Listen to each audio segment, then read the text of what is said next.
The name of the class is The World Since 1945, and as we have examined several times over the course of our semester studies, 1945 was certainly a major turning point in history, certainly also a turning point in modern history, and certainly the first thing that comes as a result of it is the end of World War II. Certainly the most devastating war in history, over 50 million people dead, major cities around the world were destroyed. You're certainly going to see a shifting of the guard that's going to happen with the traditional European powers, Germany, Italy, France having to rebuild after World War II. And then also with that shifting of the guard, it comes the rise of superpowers. And namely, we're talking about the United States of America and the Soviet Union. And for as much as those two countries were military allies in World War II and worked together to bring about an end to the conflict, everybody knew that when the war was done, that there was going to be a showdown between those two countries. And ultimately, the showdown is going to be the Cold War.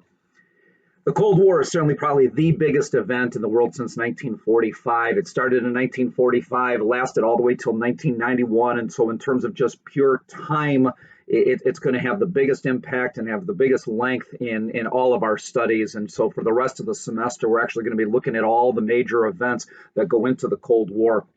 It's kind of an interesting name if you think about it, the Cold War.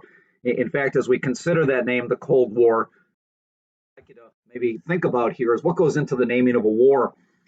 And we've had certainly a number of wars in our own nation's history. I think it's about 11 wars that we've been involved with. And certainly there does come something to the naming of a war and why it's named the way that it is and what's about that name. And so I'd like you just kind of consider some of the wars of our nation's history. One of the first war actually in our nation's history was the Revolutionary War. And most of us should know what that's about.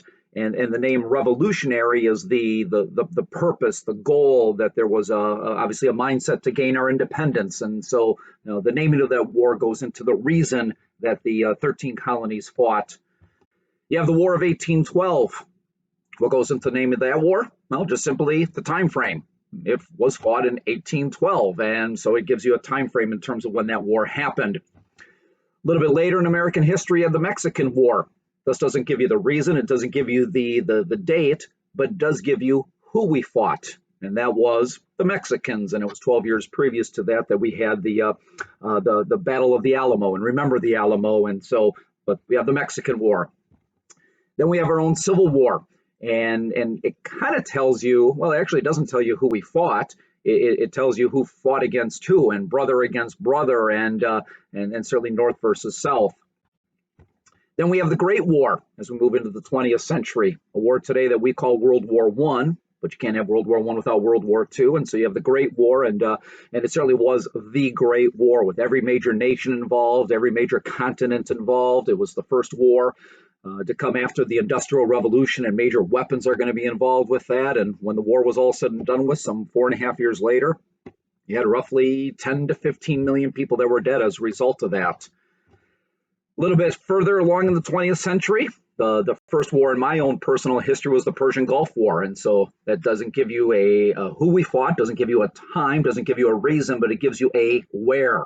It was fought in the Persian Gulf area of the Middle East. In regards to our current war, when it comes to the fight in Iraq, the fight in Afghanistan, I think the question is going to be, what will be finally in the scheme of the history books, the final name given to that war. So what about the Cold War? Why is it called the Cold War? We usually talk about the heat of battle, but now we have something called the Cold War. And so that's going to be kind of part of the lesson for today. And so as you consider your notes and consider what we're going to be looking at, we're going to get into just simply the background to the Cold War and examine some of the root causes, the timing. We're going to get into some of the weapons of the so-called Cold War and just kind of get an introduction to what this war was all about. So let's first of all take a look at what the Cold War was in terms of just a simple definition. It's a sustained state of political and military tension between world powers and their allies. A sustained state. It lasted for 46 years. So this wasn't something that was done and over with in 4 or 5 years. It stretched over the span of 4.5 decades. There was political tension. And we're going to see that between the superpowers. There is going to be military tension, and there's going to be elements of real war within the scheme of the Cold War. And this isn't just going to be a fight between the United States and the Soviet Union, the two world powers that emerge, but it is going to become very much a global war, although nobody's ever going to call it World War III.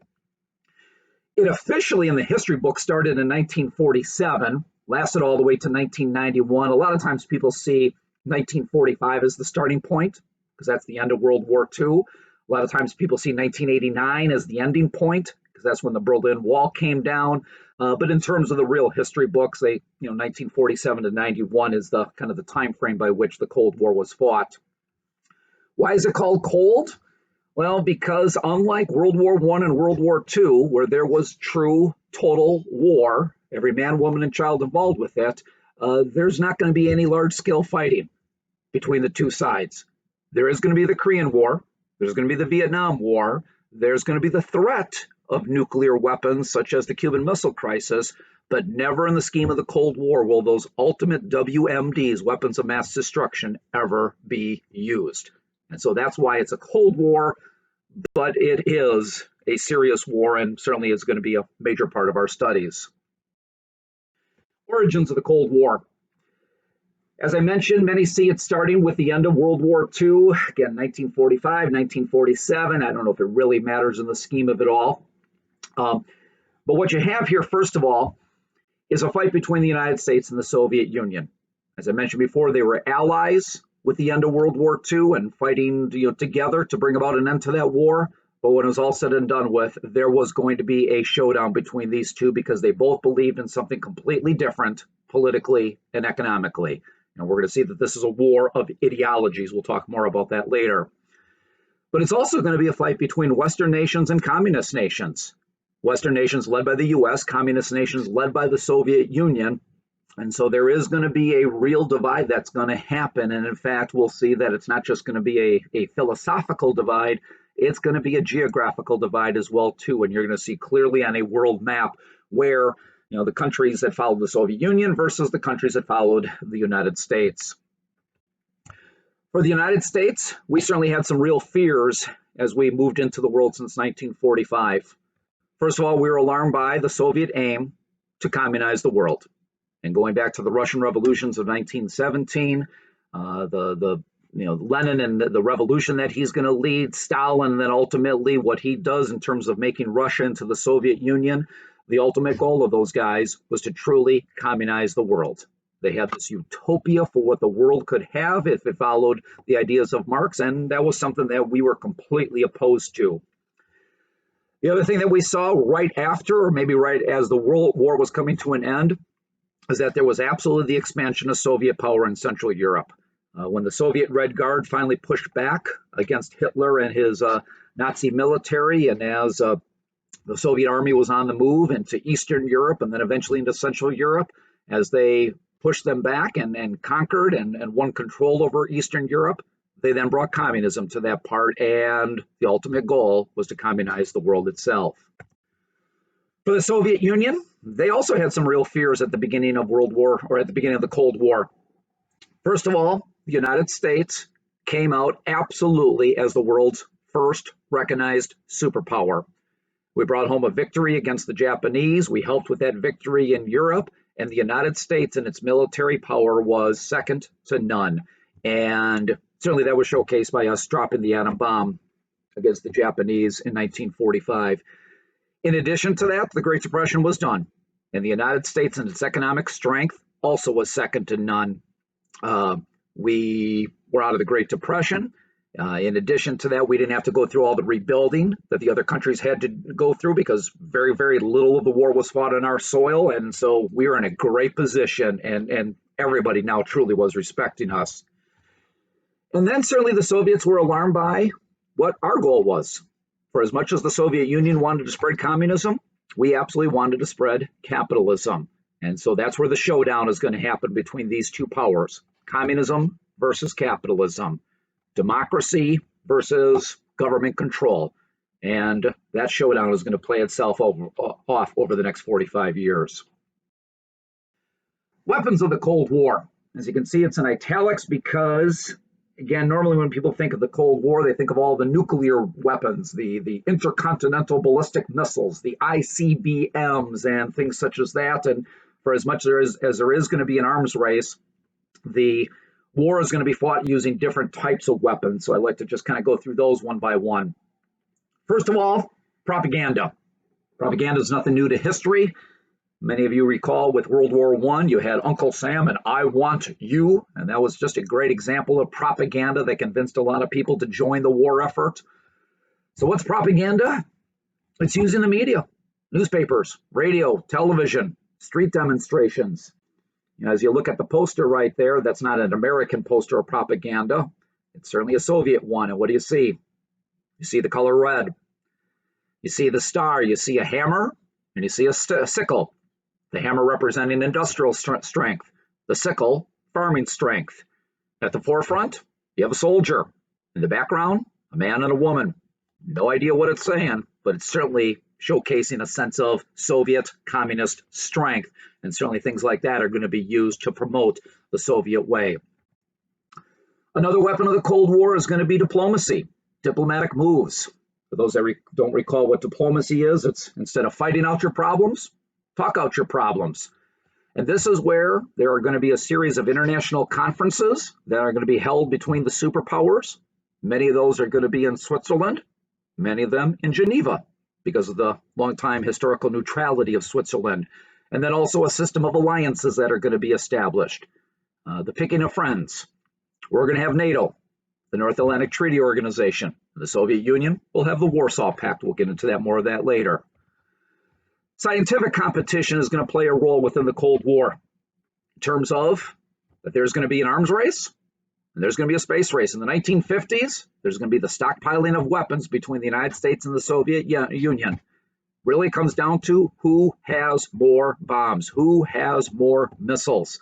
And then when it comes to the 1960s, we have the space race, the race to get to the moon. There's nothing but dust on the moon, but whoever could get there first and land a human on the moon first could show that scientifically they were superior. And if you could land a man on the moon, could you ultimately use that or use things related to that to also, both listen on the other side, attack the other side, and certainly science is going to be a big part of all of this. Economic competition is going to play a big role. There's going to be a lot of money that's going to be thrown around, especially to the third world, where both sides are going to throw money in the name of humanitarianism. But when it comes right down to it, we're just simply looking to get friends. And so that's going to happen in Southeast Asia, Africa, Latin America, and we'll see that playing itself out throughout the Cold War. Espionage, spying, intelligence gathering. And this is where you get to the whole James Bond phenomenon of Hollywood and the movie making that happens here. And really, both sides did it. We have the CIA, they have the KGB, and both sides are going to use whatever means they can to infiltrate the other side and to basically just get intelligence and hopefully be able to use that intelligence against the other side. And some of it's small, some of it's big, and both sides were absolutely doing it. Subversion. What is it?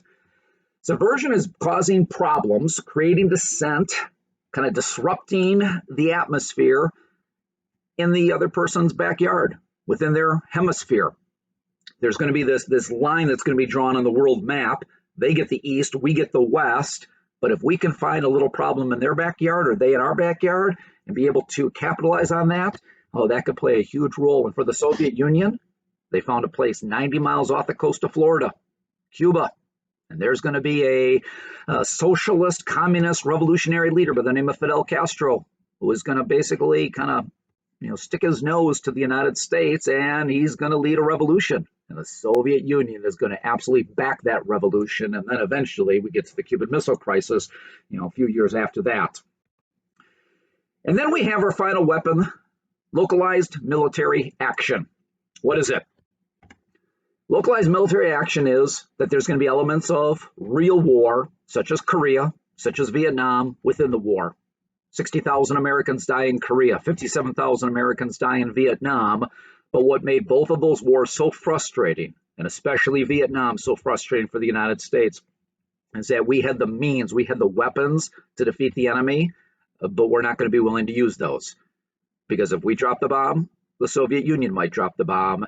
And ultimately, that could lead to World War III. And with World War I and World War II being total wars, the thought would be that the world would never survive World War III.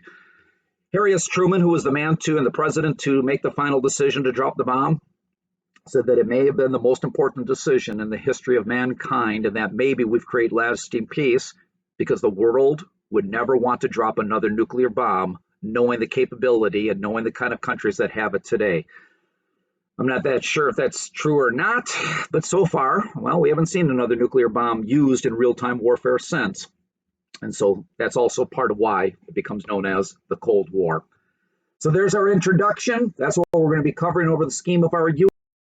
I'm ultimately going to have you guys watch this video next, and then when you guys are done with that, I'm going to have you guys take a little quiz just to make sure that you kind of caught all the key ideas, and this will be the basis for our unit on the Cold War.